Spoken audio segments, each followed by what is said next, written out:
Similarities between architecture and civil engineering. Number 1, सटीक और सुरक्षित निर्माण योजनाएं बनाने के लिए आर्किटेक्ट्स और सिविल इंजीनियरों के पास मजबूत गणित और प्रौद्योगिकी कौशल होना चाहिए।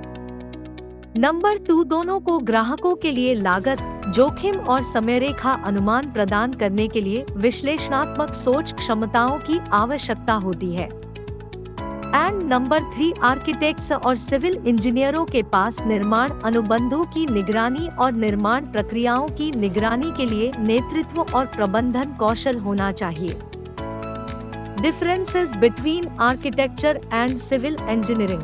नंबर 1, सिविल इंजीनियर परिवहन बुनियादी ढांचे और जल प्रणालियों को शामिल करते हुए परियोजनाओं की एक विस्तृत श्रृंखला का प्रबंधन करते हैं, जबकि आर्किटेक्ट इमारतों पर ध्यान केंद्रित करते हैं। नंबर 2, पूर्व निर्माण चरणों में आर्किटेक्ट अधिक गहराई से शामिल होते हैं, जबकि सिविल इंजीनियर सीधे निर्माण कार्य के सभी चरणों की देखरेख करते हैं।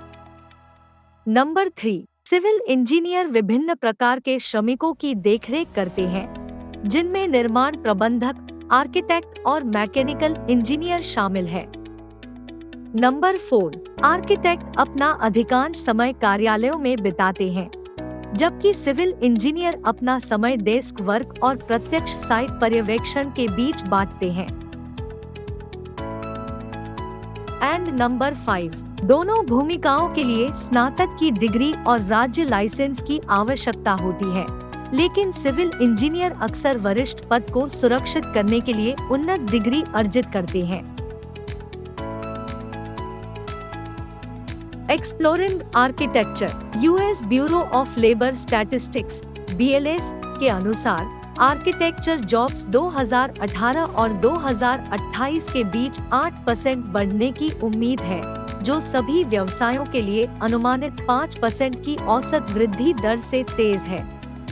आर्किटेक्ट्स की बढ़ती मांग घरों, कार्यालयों, स्टोरों, स्कूलों, अस्पतालों और अन्य भवनों के निर्माण में वृद्धि से प्रेरित हो रही है। BLS की रिपोर्ट है कि आर्किटेक्ट्स ने 2019 में $80,750 का औसत वेतन अर्जित किया। ये पेशेवर आमतौर पर आर्किटेक्चरल और इंजीनियरिंग फर्मों के लिए या स्वतंत्र ठेकेदारों के रूप में काम करते हैं।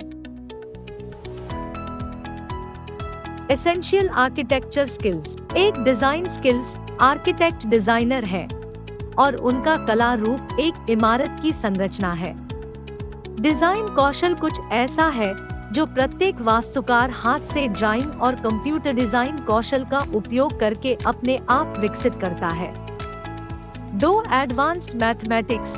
एक भवन डिजाइनर के रूप में उन्नत गणित को जानना न केवल तनाव और भार वहन करने वाली जानकारी की गणना के लिए आवश्यक है, बल्कि भवन की शैली के सौंदर्य संबंधी विवरण भी है।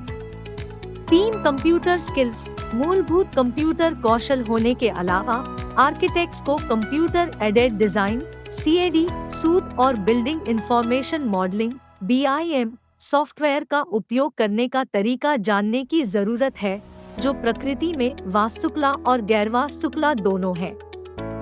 4, building code knowledge. Building code local के हिसाब से अलग-अलग होते हैं। आर्किटेक्ट्स को अपनी नौकरी में सफल होने के लिए उन्हें अपने विशेष क्षेत्र के लिए बिल्डिंग कोड सीखने और याद रखने में सक्षम होना चाहिए। Exploring civil engineering. BLS के अनुसार सिविल इंजीनियरिंग नौकरियों में 2028 तक 6% की अनुमानित नौकरी वृद्धि का दृष्टिकोण है, क्योंकि बढ़ती आबादी और उम्र बढ़ने के बुनियादी ढांचे के कारण नई सड़कों, पुलों, हवाई अड्डों, उपयोगिता परियोजनाओं और अन्य आवश्यक संरचनाओं की मांग बढ़ रही है। BLS की रिपोर्ट है कि सिविल इंजीनियरों ने 2019 में प्रति वर्ष $87,060 का औसत वेतन अर्जित किया। Essential civil engineering skills. एक टेक्निकल स्किल्स सिविल इंजीनियरों को भौतिकी और गणित की समझ होनी चाहिए, साथ ही विशेष डिजाइन सॉफ्टवेयर का उपयोग करने की क्षमता भी होनी चाहिए। सिविल इंजीनियर के लिए computer aided design (CAD) suite और बिल्डिंग डिजाइन सॉफ्टवेयर जरूरी है। इसके अतिरिक्त शेड्यूलिंग सॉफ्टवेयर के साथ प्रवीणता आवश्यक है। 2 कम्युनिकेशन। सिविल इंजीनियर ग्राहकों के साथ उनकी जरूरतों का पता लगाने के लिए बातचीत करेंगे और उस जानकारी को निर्माण टीमों को देंगे। 3 प्रोजेक्ट मैनेजमेंट। परियोजना प्रबंधन में शेड्यूलिंग, सामग्री सूचीकरण और रसद ट्रैकिंग शामिल है।